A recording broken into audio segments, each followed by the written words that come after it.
This amendment would prohibit funds for the deeply flawed Iran deal, and it would also deny funds for any attempts by the State Department to revoke the foreign terrorist designation of the Islamic Revolutionary Guard.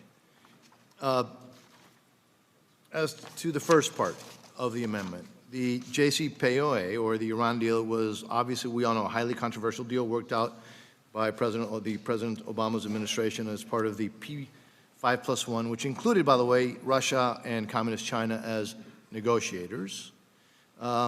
This flawed deal did nothing to rein in Iran's ballistic missile program, nor, amazingly, to halt or diminish its acts of terrorism against America, Americans, and our allies. As part of this deal, the Obama administration sent literally a plane load of cash to the mullahs in Iran in January of 2017. And I guess we could ask, what did the mullahs in Iran do with that cash? I think we all know the answer to that. Now, that was done despite the fact that there were and still remains at least $53 billion of unpaid judgments owed to Americans who have suffered torture and other crimes from Iran. By the end of the year, it had sent, the Obama administration had sent $1.7 billion to that terrorist state. Madam Chairwoman, what this amendment would do, it would require that any deal would be sent to Congress for our review under the Iran Nuclear Agreement Review Act,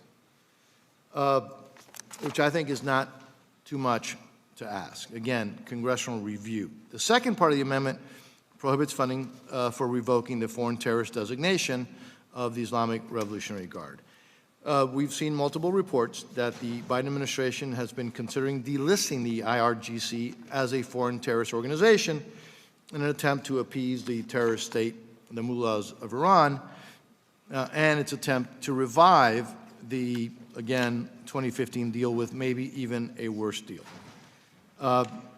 Delisting this terrorist organization would do nothing but to embolden and strengthen that terrorist organization and the terrorist regime in Iran. So let's just remember precisely who and what this organization is. The IRGC is one of the largest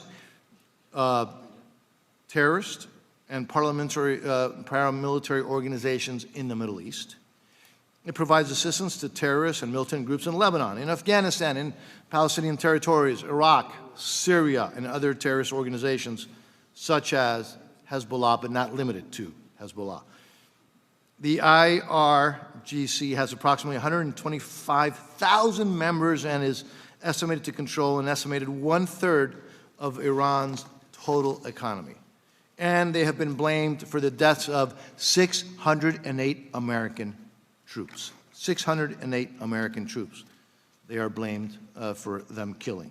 And by the way, the IRGC is even an enemy not only of the United States and our allies, but also of the Iranian people.